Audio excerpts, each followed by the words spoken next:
Ya, selamat pagi, siang, malam, sore semuanya. Kembali lagi dengan saya di channel Gusmul. Berikut ini adalah rekaman ataupun suara pengajian dari Gus Kausar yang berada di pondok-pondok pesantren Indonesia. Ya, semoga kita semua bisa mendapatkan berkah pengajiannya maupun ilmunya, dan semoga bermanfaat untuk kita semua. Amin amin ya rabbal alamin. Selamat mendengarkan, dan jangan lupa untuk like, subscribe, dan komen ya teman-teman, dan juga share ke teman-teman kalian biar kita lebih semangat lagi untuk uploadnya. Oke, terima kasih banyak ya. Dan untuk videonya itu nanti hanya berupa gambar sama suara, berarti nggak ada videonya pas pengajiannya, itu cuman gambar, background, sama suaranya. Dan itu hebatnya NU. Makanya NU itu dulu Wali Songo itu mengajarkan itu tidak menguasai negara dulu, tapi menguasai logika. Kalau negara itu bentukan kemudian. Makanya sebelum ada negara Indonesia, Islam sudah mayoritas, karena fa'innal uqula muttarratun ila qabilil haq. Yang namanya akal pasti terpaksa menerima kebenaran. Jadi makanya itu hikmahnya kenapa Kiai NU tidak menjadi ekstremis, tidak menjadi Islam yang keras radikal. Agama itu mudah diterima karena kebenaran itu mudah diterima, nggak usah paksa. Karena la ikraha fiddin. Kenapa la ikraha? Qad tabayyana rusydu minal ghayy. Mana benar mana salah itu pasti jelas.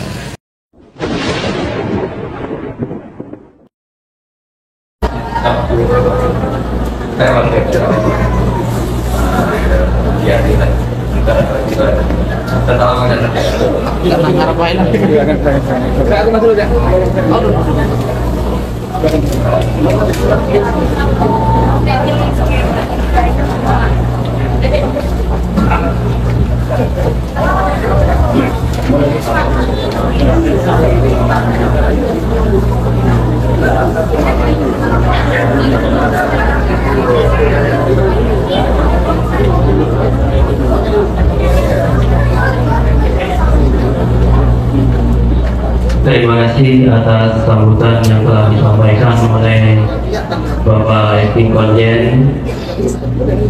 Selanjutnya, marilah kita dengarkan bersama Terasehan dan Ngaji bareng Kiai Haji Ahmad Baharuddin Nur Salim, Rois Suriah PBNU. Sebelum dimulai, kami memohon kepada Bapak Kiai untuk mendoakan sahabat kita yang kemarin baru wafat, baru meninggal, Bapak Haji Rudi. Monggo nanti kita bareng-bareng baca Fatihah yang akan dipimpin oleh beliau. Fadhilul masykurah.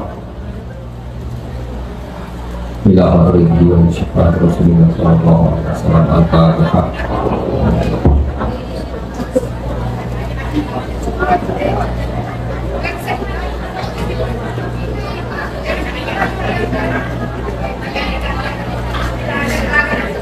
Mohon Bapak Ibu tenang, agak tenang. Mohon.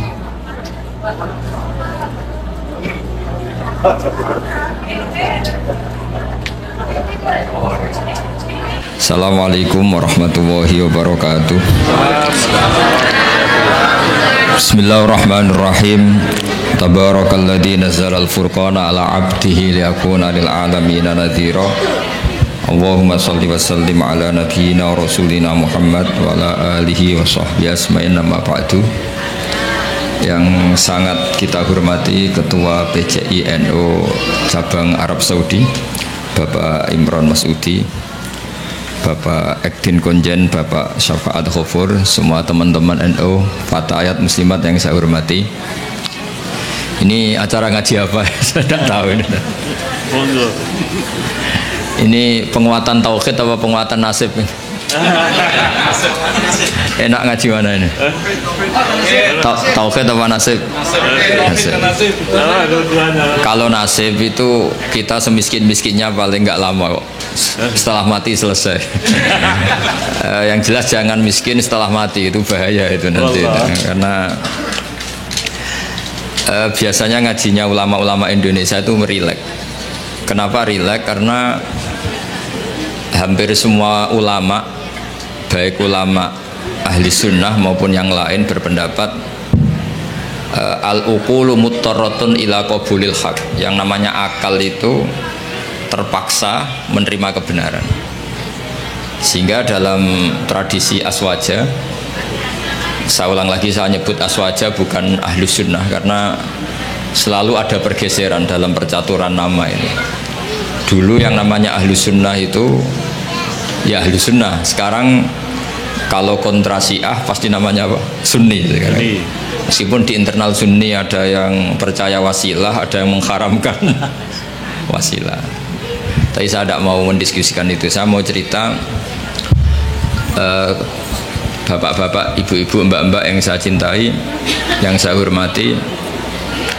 Kebenaran itu sesuatu yang absolut. Karena absolut, maka akal ini pasti menerima. Saya beri contoh yang ringan-ringan saja. Misalnya kita akan bilang bahwa baju saya ini putih, peci saya ini hitam. Karena itu satu keniscayaan, maka kita tidak perlu memaksa orang untuk mengatakan peci ini hitam, baju ini putih. Begitu juga keniscayaan kalau Tuhan itu harus zat yang qadim. Ya ini rileks saja. Kenapa kita katakan qadim? Karena kita punya rumus. Alam raya ini diciptakan. Di mana-mana pencipta pasti wujudnya sebelum yang diciptakan. Sehingga kita dengan santai menerangkan ke anak-anak Allah itu qadim, qidam. Karena yang diciptakan ini sesuatu yang nyata, seperti langit bumi ini nyata. Nyata itu ya nyata, nyata itu real. Maka penciptanya harus super nyata, yaitu dalam tradisi tauhid kita disebut wajibil wujud. Zat sing pasti eksistensinya wujud. Sehingga kita mulai kecil diajarin alam raya ini diciptakan oleh zat yang wajibil wujud. Sehingga mulai kecil kita dilatih, Pak Konjen itu ngapalkan sifat berapa? 20 Pak Imran ya? Yaitu wujud, qidam, baqa, mukhalafatul lil hawadis. Jadi sebelum negara itu anti sama faham komunis, faham ateis, saya ulang lagi ya, sebelum negara membakukan keantiannya menolak faham ateisme, faham komunisme, itu akalnya orang Indonesia itu sudah menolak faham ateisme. Kenapa menolak? Karena di musola-musola, ini Pak Imron juga anaknya Kiai, saya tahu keluarga beliau karena orang Madiun. Saya itu mbah saya itu juga ada yang orang Sewulan, Sewulan pondok tertua di mana itu Madiun itu masih. Saya ini keluarga Mbah Sambu Lasem.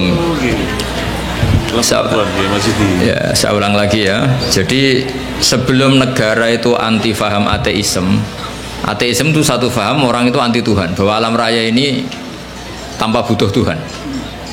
Sebelum negara punya ketetapan MPR menolak ateisme, komunisme, itu akal kita sudah dilatih menolak. Kenapa dilatih menolak? Karena akal kita tidak bisa menerima. Misalnya hadhil maujudat, terus kamu bilang khalaqahal Adam, bahwa langit bumi yang wujud ini diciptakan oleh sesuatu yang tidak wujud. Itu akal sehat mana yang bisa menerima konsep itu?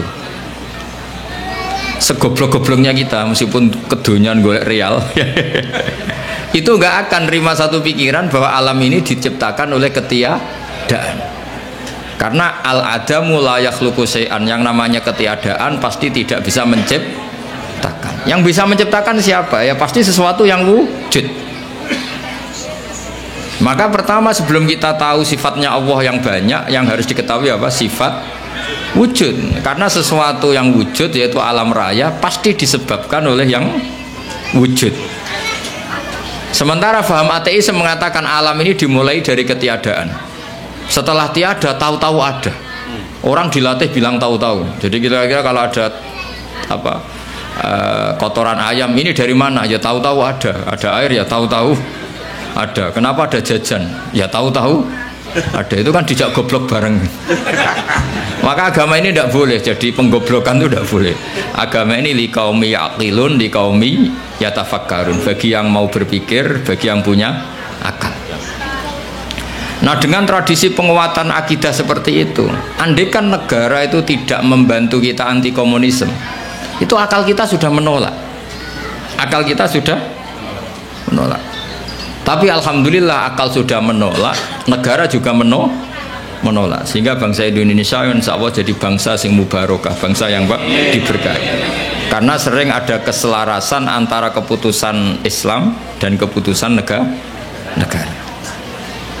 Nah, tapi teori saya begini Pak Gunjani, saya pernah ke Korea, pernah ke Thailand, pernah ke Malaysia. Kira-kira di era modern, suatu saat negara ini satu dunia lah, bukan negara, satu dunia ini menjadi globalisme, sudah mengglobal. Dan nanti ideologi, akidah atau pemikiran itu pasti bebas, karena dianggap itu hak asasi manusia. Maka saya minta madrasah sini juga yang lain-lain. Nanti pertarungannya adalah pertarungan logika. Karena negara tidak terlalu bisa diharapkan tadi, misalnya negara Uni Soviet terus kadung komunis, misalnya. Negara Cina kadung komunis, Korea Selatan juga begitu. Beberapa negara Eropa kapitalisme, dan beberapa negara yang lain sudah milih ideologi tertentu. Kalau kita mengandalkan negara, maka pertarungan-pertarungan akal itu tidak pada semestinya. Tapi kalau kita mengandalkan al-barohin wal hujjat, itu adalah logika yang disebut oleh Allah, qul falillahil hujjatul baligho. Itu maka Islam itu akan nyaman. Saya beri contoh begini, misalnya kita ngajar di Eropa atau di Amerika, kita bandingkan saja, kamu milih Tuhan yang sebelum ada alam raya ini atau Tuhan yang sudah lahir di bumi. Mesti akal sehat mengatakan milih Tuhan yang ada sebelum langit dan bumi. Karena kalau Tuhan yang lahir di bumi, logikanya sama buminya dulu buminya. Bagaimana dia tahu-tahu jadi Tuhan, lahirnya saja dulu buminya. Jadi kita mensyarahkan bingung. Tuhan lahir di bumi, berarti bumi dituhani oleh Tuhan baru. Itu gak ketemu secara akal. Sehingga Allah itu sering kalau ingin menafikan itu mentidak Tuhankan yang tidak Tuhan, ya. Menafikan itu apa? Mentidak Tuhankan yang tidak Tuhan. Itu Allah dengan cara sederhana. Sederhana itu mudah. Jadi dulu yang namanya Jubair bin Mut'im itu adalah mediator kafir Quraisy yang disuruh membebaskan Asra Badrin, tawanan perang-perang apa? Badar. Karena dia orang cerdas, dia jadikan mediator untuk nego sama Rasulullah SAW. Ketika nego, kebetulan dia nginep di sana, maghrib Nabi baca surat Wattur wa kitabim mastur fi rokim mansur wal baitil ma'mur wasaqfil marfu. Sampai satu logika tentang Tuhan, yaitu ayat am khuliqu min ghairi syai'in am humul khaliqun. Masa alam raya ini diciptakan tanpa sebab? Syai' itu huwa al-mawjud. Jadi wa indana syai'u huwal mawjudu. Masa alam raya ini yang mewujud, yang punya eksistensi, yang wujudnya nyata, kemudian diciptakan oleh sesuatu yang tidak wujud. Akhirnya Jubair bin Mut'im itu mikir, amhumul khaliqun, atau memang kalau kamu gak percaya Allah itu gak ada, apa jangan-jangan mereka kalian semua ini yang menciptakan langit bumi? Makanya dipertanyakan Allah, am khalaqus samawati wal ard. Sampai ada sekian pertanyaan, termasuk Qul ara'aytum ma tad'una min dunillah aruni madza khalaqu minal ardi am lahum syirkun fis samawat. Orang-orang yang kamu tuhankan, Lata, Uzza, Hubal, apa ikut berkontribusi saat langit bumi diciptakan? Sehingga pertanyaan-pertanyaan Allah itu menohok. Akhirnya kata Jubair bin Mut'im, mata raka Muhammadun li aqdina syai'an. Muhammad tidak meninggalkan akal kita sama sekali. Maksudnya logika tentang Tuhan Lata Uzza itu nggak masuk sama sekali. Karena tadi misalnya, makanya dalam Quran ini yang perlu dikuatkan adalah kita. Karena saya bayangkan setelah nanti dunia ini global, yang bisa mengawal Islam itu hanya al-barohin wal hujjah, yaitu logika.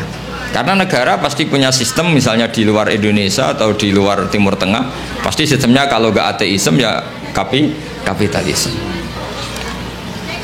Maka kata Imam Nawawi, Syekh Nawawi, kebanggaan kita, karena beliau orang Banten tapi hidup di Mekah sampai bergelar Sayyidu Ulama'il Hijaz. Itu setiap menafsirkan fa inna hisbawahi humul ghalibun, sampai lihat di semua ayat yang di situ diterangkan pasti logika Islam itu menang. Itu diterangkan kata beliau, bil hujat wal barohin, amma bisaulah fala, katanya. Kemenangan Islam itu pasti dengan argumentasi ilmiah. Kalau soal kekuasaan itu tidak mesti. Kita tahu Rasulullah pernah kalah di perang Uhud, dan itu Allah dengan enteng ya, dengan santai ngendikan watilkal ayam nudawiluha bainan nas. Kalau perang itu pertarungan fisik antar manusia, sehingga bisa saja Rasulullah yang hak kadang-kadang kalah, yaitu kayak di perang Uhud. Tapi Rasulullah sebagai pembawa kebenaran, yaitu yang sesuai dengan akal sehat, itu ayatnya ja'al haqqu wa zahaqal batil innal batila kana zahuqa. Jadi misalnya ini, saya beri contoh. Zaid sama Umar misalnya. Kata Umar 1 tambah 1 itu 2. Kata Zaid 3. Mungkin dalam pertarungan yang bilang 2 itu kalah, mati. Tapi dalam logika 1 tambah 1 2 itu akan menang selamanya lama, karena 1 tambah 1 3 itu sesuatu yang batil atau yang mukhal. Fir'aun bisa jadi Tuhan saat dia kuasa. Musa terdesak karena dia seorang raja. Semua orang Mesir dipaksa menuhankan Fir'aun. Fir'aun bisa menang. Buktinya beberapa orang yang tidak mengakui Fir'aun Tuhan mati terbunuh. Berarti Fir'aun menang sebagai raja dia. Tapi tidak akan menang sebagai logika. Karena logika manapun menolak ketuhanan Fir'aun. Makanya ketika Rasulullah diberi kekalahan dalam perang fisik, istilahnya Allah watilkal ayyam nudawiluha bainan nas. Ini pertarungan antar manusia, bukan antar hak dan batil. Kalau antar hak dan batil pasti ja'al haqqu wa zahaqal batil. Kalau barang hak itu ada, pasti yang batil ini hilang. Fa'innal batila ma la wujudalah. Yang namanya batil sesuatu yang nggak punya eksistensi. Makanya sebagian Quran mengistilahkan qul ja'al haqqu wa ma yubdi'ul batil wa ma yu'id. Sesuatu yang batil itu bermula saja nggak pernah. Yubdi itu maknanya bermula. Bermula saja tidak pernah, apalagi bereksistensi. Bermula saja tidak pernah. Pernah nggak 1 ditambah 1 jadi 7? Kan enggak kan? Bermula saja enggak, apalagi mempertahankan apa?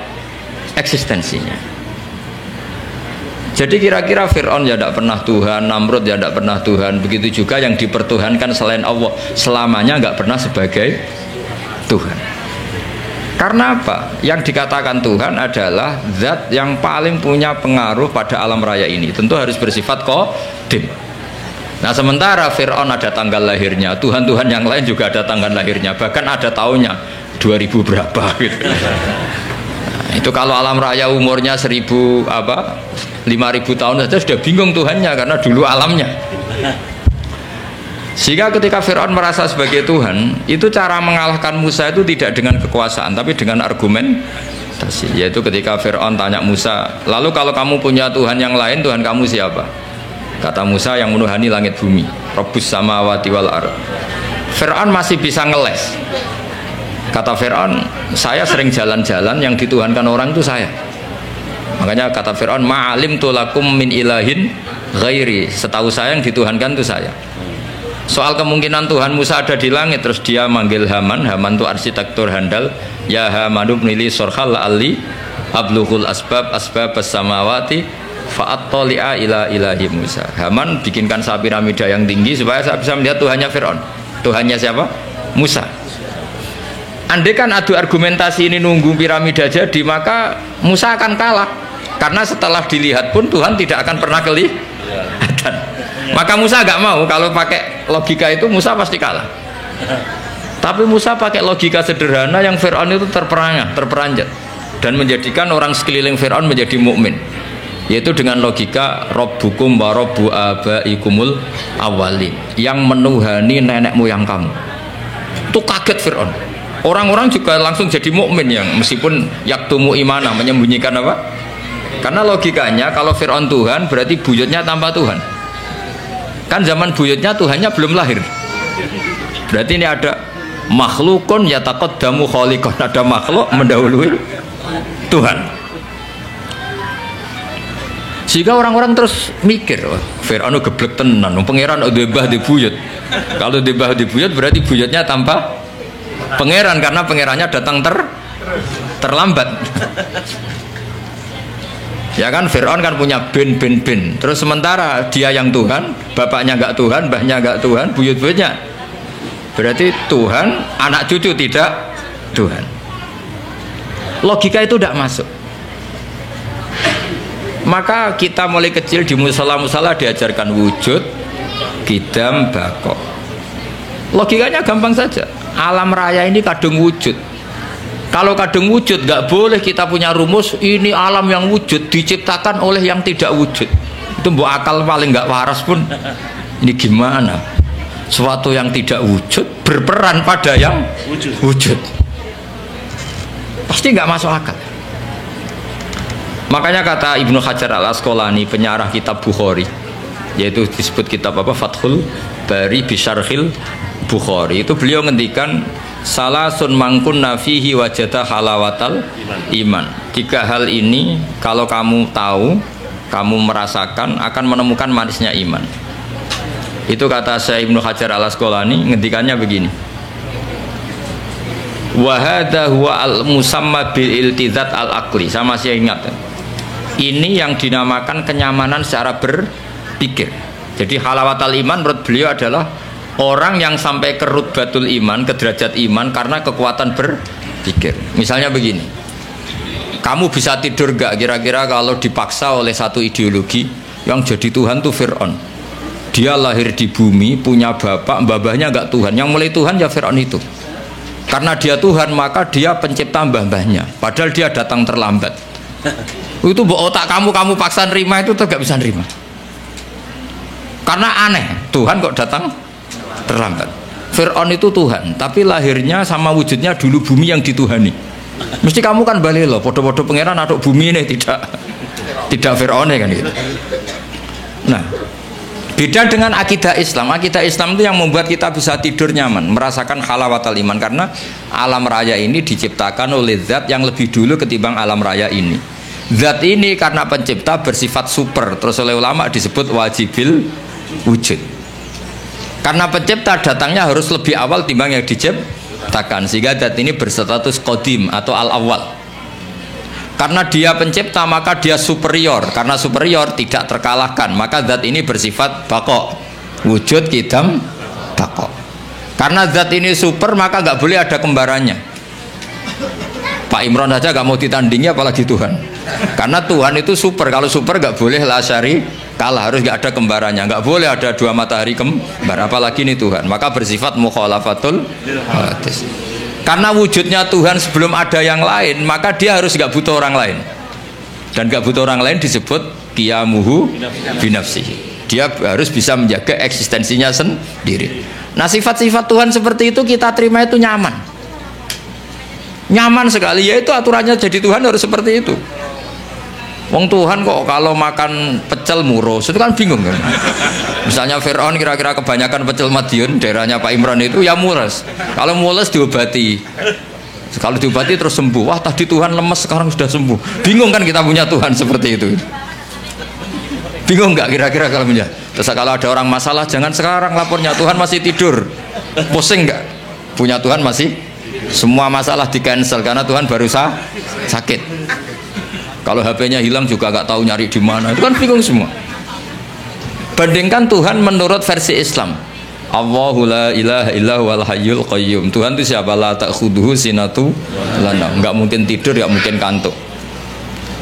Nah, sifat-sifat seperti itu namanya al-hujjat wal barohin. Kita punya logika yang kelima tentang menemukan Tuhan. Nah, yang seperti ini tuh pasti ja'al haq. Jika saya pernah ditanya, saya ini karena ngajar di Jogja, di daerah akademisi, Pak, suatu saat kalau ada perbandingan agama, boleh enggak? Saya bilang boleh, yang penting enggak perbandingan pemeluk agama. Karena kalau Islam dibandingkan non-Islam, pasti yang menang Islam. Liyudhirahu ala dini kulli. Makanya dulu masyhur itu ada perdebatan Ahmad Didat sama seorang non-Muslim antara Tuhan Allah dan Tuhan yang lainnya. Itu banyak mahasiswi dari Swiss, dari Swedia bilang sepertinya Tuhan Anda lebih menarik karena disifati Tuhan Islam adalah sebelum ada alam raya ini tidak ada kembarannya, tidak ada macam-macam, pokoknya tidak ada yang salah. Sementara Tuhan yang lainnya lahirnya di bumi, ada tanggalnya, pernah kecil, mungkin pernah kalau jalan jatuh, mungkin pernah macam-macam lah. Sehingga nggak meyakinkan berstatus sebagai apa? Tuhan. Nah, kalau kamu cara beriman seperti ini namanya sudah ja'al haqqu wa zahaqal batil. Maka harus dibedakan Islam dan orang Islam. Kalau orang Islam mungkin di daerah yang mayoritas muslim copetnya juga muslim, nanti koruptornya juga muslim, sehingga nggak bisa dibanggakan muslimnya. Tapi kalau Islamnya selalu bisa dibanggakan. Makanya saya bilang kalau ada perbandingan agama itu ya Islamnya, jangan orangnya.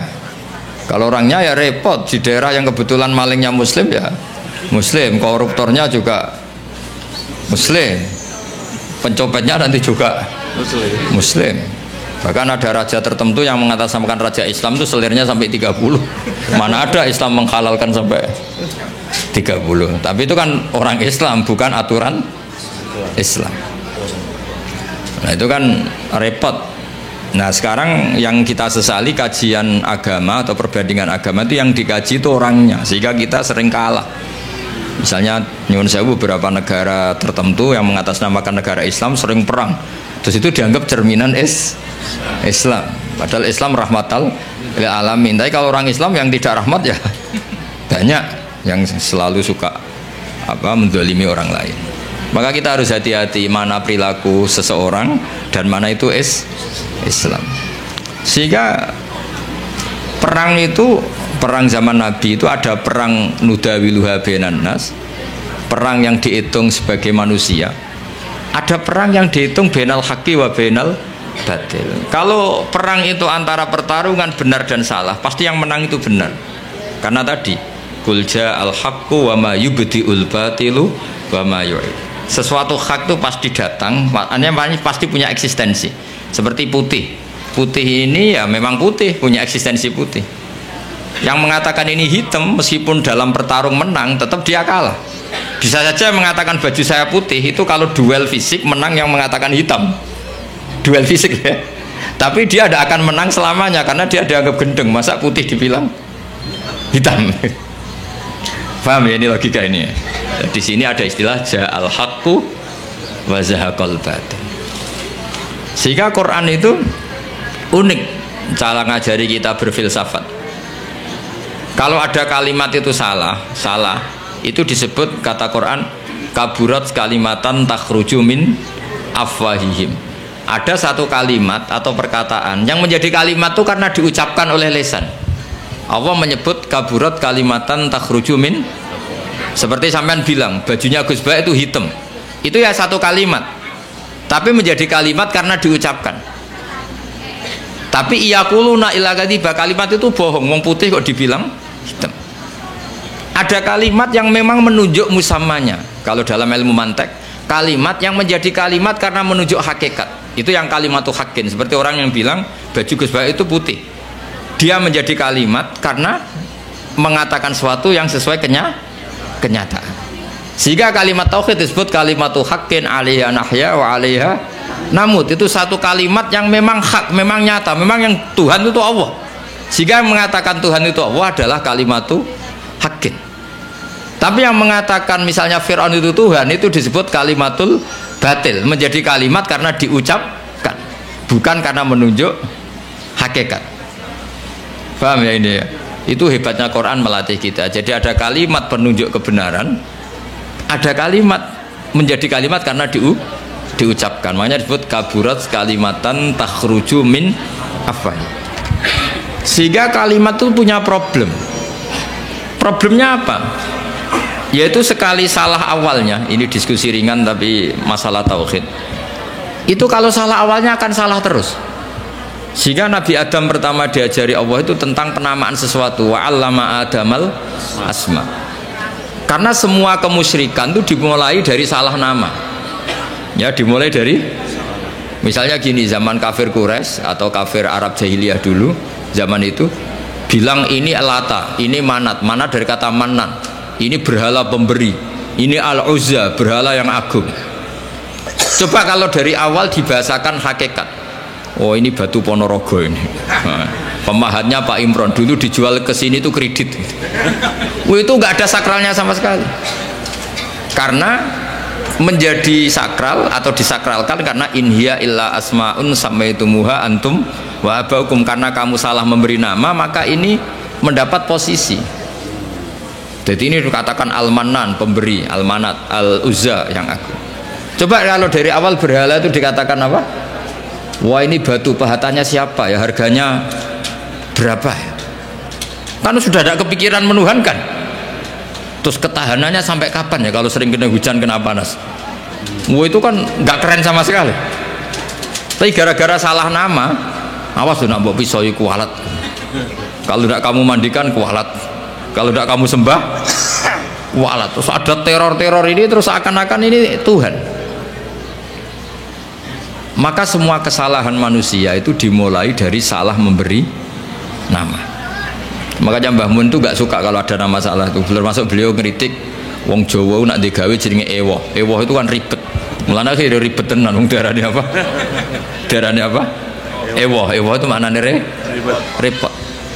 Makanya ulama dulu itu kalau guyon itu mau lucu-lucunan tok. Imam Syafi'i itu pernah dikasih tahu orang yang tadi nyucup jenengan, yang sama jenengan dohirnya takdim, itu setelah keluar dari jenengan ngerasani jenengan, berarti dia munafik. Tapi jawab Imam Syafi'i itu lucu, enggak apa-apa. Kenapa? Berarti saya wibawa, ngomong di depan saya agak berani gitu. Jadi dianggap enteng saja.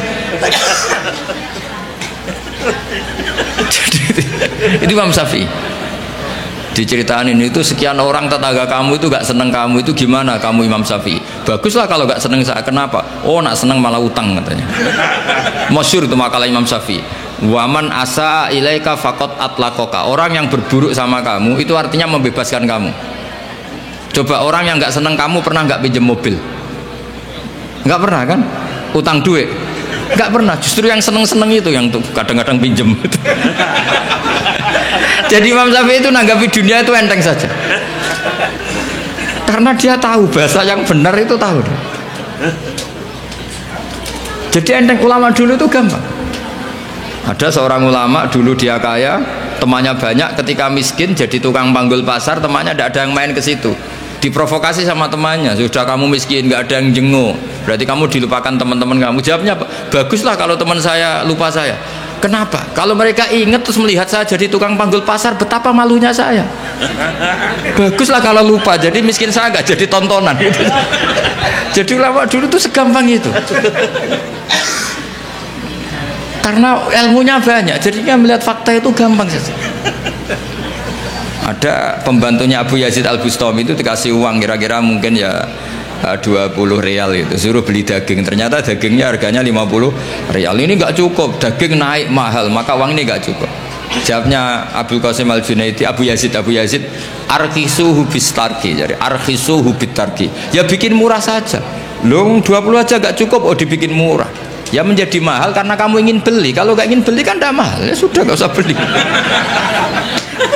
Jadi ulama dulu itu enteng sekali. Makanya banyak ulama dulu itu punya istri cerewet, judes tetap jadi wali. Karena kalau istrinya judes itu katanya dia, wah ini tambang pahala. Karena mensabari orang judes itu ibadah. Maka bilang ke istrinya, monggo teruskan.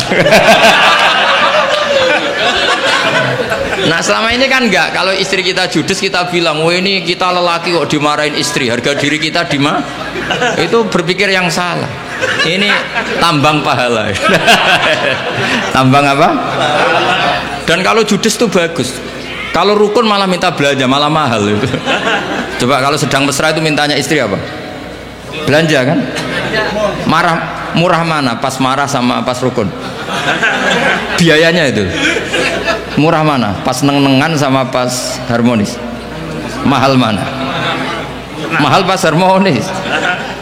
Maka anggap saja gitu, pas neng-nengan alhamdulillah ini jeda. Meskipun dimarahi terus lama-lama jantungan mati. Jadi mau saya cerita, jadi ulama dulu tuh gampang sekali. Karena sekali sesuatu itu salah nama, itu bahaya. Makanya pertama Nabi Adam diajari wa allama adamal asma. Maka alhamdulillah kita dari awal mengatakan bumi ini makhluk diciptakan, manusia juga makhluk diciptakan. Sehingga status kita, andaikan kita dari awal mengatakan Fir'aun makhluk, Nabi Isa juga makhluk, mungkin nggak menuhankan orang yang berstatus makhluk. Tapi kita kadang nggak mengatakan manusia itu manusia super, yang seakan-akan hidupnya nggak butuh orang lain. Maka saudara Rasulullah ketika begitu bangganya dikatakan gelar saya terbaik kata Nabi adalah Abdullah, hamba Allah. Karena Nabi gak ingin nasibnya seperti Nabi Isa. Justru dengan gelar Abdullah itu Nabi gak akan dituhankan, karena berstatus Abdul itu berstatus Abdul. Jadi Islam ini juga harus dikawal oleh jangan sampai kita keliru memberi penamaan. Saya di Jogja sering memberi saran ke bapak-bapak ibu, kalau kamu bilang anak, wah ini anak nanti membiayai setelah kuliah biaya lagi, nikah biaya lagi, maka kamu lihat anak ini problem. Tapi kalau kamu melihat anak ini penerus sujud saya, penerus kebaikan saya, kalau saya sudah mati tabungan saya adalah di anak. Saya sujud, anak saya sujud, cucu saya sujud, cucu saya penyembah Allah, pecinta Rasulullah. Maka melihat anak ini sebagai penerus kebaikan, maka menganggap anak itu penting. Sehingga Allah kalau mengistilahkan anak itu apa? Walladzina amanu wattaba'athum dzurriyyatuhum biimanin. Kita melihat anak itu, ini generasi penerus iman saya, ini generasi penerus sujud saya, maka kita melihat anak ini senang. Tapi kalau dari awal melihat sebagai apa? Beban, maka terus anak ini problem. Sampai kalau asik kumpul istri terus jadi hamil. Loh kok hamil padahal saya ada ingin. Anak-anaknya sendiri, loh hamil padahal saya ada ingin. Apalagi kalau terpaut setahun. Loh anak kok kacek sidik, kesundulan aku ya ora niat. Jadi ini baru ada nih. Sedang ada nih. Ada. Belum. Jadi saya mohon sekali, jadi agama ini hanya bisa dikawal dengan al-hujjat atau logika. Makanya dikatakan Allah wa tilka hujjatuna atainaha Ibrahima ala qaum. Tapi sekarang banyak orang itu nggak berlatih argumentasi, sehingga di tradisi Aswaja NU orang harus hafal akidatul awam, harus hafal sifat wajib 20, sifat muhal 20, terus sifat wajibnya Nabi 4, sifat muhalnya Nabi 4, sifat jaiznya 1. Tanpa itu semua kita tidak bisa ngawal apa? Islam. Karena pertarungan duniawi itu menyudutkan Islam. Misalnya Anda bilang katanya orang Islam itu hidupnya fid dunya hasanah, orang Ethiopia kok miskin-miskin, kamu tidak bisa jawab. Tapi kalau kamu membela Islam dengan logika, misalnya mereka menuhankan makhluk yang lahir di bumi, kamu menuhankan zat yang adanya sebelum langit dan bumi, kira-kira kalau adu argumentasi menang mana? Keabsahan sebagai Tuhan? Tentu lebih logis yang ada sebelum langit dan bumi, yang layak berstatus sebagai Tuhan. Nah itu yang harus mengawal Islam itu, liqaumi ya'qilun liqaumi yatafakkar. Sehingga dulu Nabi itu kalau menerangkan tauhid itu gampang sekali. Saya berkali-kali cerita kalau ngaji, dulu orang kafir jahiliyah itu Tuhannya banyak karena problemnya banyak. Sehingga ketika Nabi mengajarkan satu konsep Tuhan satu atau tauhid, itu mereka bilang gini, aja'alal alihata ilaha wahida inna hadza la syai'un ujab. Masa urusan banyak kok Tuhannya satu, ini aneh. Makanya mereka bilang apa? Aja'alal alihata ilaha wahida. Masa Tuhan yang banyak menjadi satu, ini aneh. Problem kita banyak, kasus kita banyak. Harusnya Tuhannya juga banyak. Terus Nabi secara santai menerangkan, kalau kamu jadi pembantu atau jadi budak, terus punya majikan banyak, perintahnya beda-beda, kamu pusing enggak? Wah ya pusing Muhammad, mendingan majikan satu. Terus kanjeng Nabi bilang, inna rabbakum sayyidukum, Tuhan kamu adalah majikan kamu. Kalau Tuhannya banyak merintahkan semua, pusing kamu kan? Ya sudah mat, Tuhannya satu saja kan? Itu yang dimaksud daraballahu mathalan rajulan fihi syuraka'u mutasyakisuna wa rajulan salamal lirrajul hal yastawiyani masalah. Alhamdulillah, Allah membuat satu perumpamaan, ada orang punya majikan banyak yang perintahnya beda dengan orang yang hanya mengabdi satu majikan. Kira-kira kamu milih mana? Milih yang satu majikan. Terus ketika mereka menuhankan berhala itu, Nabi bikin contoh itu sederhana sekali. Daraballahu masalan abdam mamlukan. Allah memberi satu perumpamaan begini. Nabi itu pidato begini. Andaikan ada budak yang buta, sudah buta tuli, kamu mau nggak tak kasih pembantu yang seperti itu? Wah ya nggak mau Muhammad, pembantu kok malah ngerepotin ya. Berarti itu nggak sah jadi pembantu, nggak sah. Lalu jadi pembantu saja nggak sah kok jadi Tuhan? Yaitu berhala itu kalau potong tangannya terputus ya dibangun lagi, kalau kotor dimandikan. Itu kan Tuhan kok ngerepotin. Jadi abdan itu makanya disebut wator bawa masalah rojulaini ahaduma abkam. Abkam itu nggak bisa ngomong, layak diru ala syai'in, melakukan apa saja nggak bisa. Wahwa kalun ala maulah, adanya hanya merepotkan. Jadi Nabi bikin satu logika. Kamu mau nggak punya pembantu yang buta, yang bisu, yang tidak bisa melakukan apa-apa? Wahwa kalun ala maulah, yang adanya hanya merepotkan. Mereka jawab nggak mau Muhammad. Nah sekarang Tuhan kamu yang kamu sembah itu Lata Uzza, itu kan merepotkan. Kalau kotor kamu mandikan, kalau ada yang potong terputus kamu tata lagi.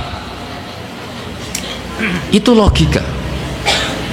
Sehingga terus orang kafir Mekah itu iman itu dengan logika. Itu yang dimaksud lam yakunil ladzina kafaru min ahlil kitabi wal musyrikina munfakkina hatta ta'tiyahumul bayyinah. Orang musyrik selalu dengan logika kemusyrikatan, sehingga datanglah al-bayyinah, logika yang begitu jelas. Itu siapa? Rasulun minallah yatslu suhufam mutahharah. Nah sekarang makanya saya minta sama PCI NU, sama lembaga-lembaga aswaja NU, jangan pernah melupakan kajian tauhid, kitab-kitab yang diajarkan guru-guru kita, yaitu misalnya kitab Aqidatul Awam, karena ini yang mengawal Islam. Saya pernah di PCI NU Korea, itu mereka tauhidnya mantap, melihat ateis itu kayak melihat kebodohan. Orang kok tidak punya Tuhan, dan ceritanya aneh-aneh. Itu kalau ada majikannya yang baik, anak-anak NU yang di sana kerja itu minta fasilitas sholat, itu ditanya sama orang ateis, minta dibeliin berhala enggak, karena aneh. Jadi ada yang sholat itu dilihat dari atas gini, orang Islam kok aneh, sholat kok enggak ada yang disembah. Yang lucu lagi, saya punya teman setengah kaya karena pegawai Garuda itu pas waktu asar sholat di mall, itu security-nya nelpon polisi, di sini ada ritual teroris, tolong ditangkap. Jadi kalau bilang sholat itu ritual teroris, dianggap muqaddimah.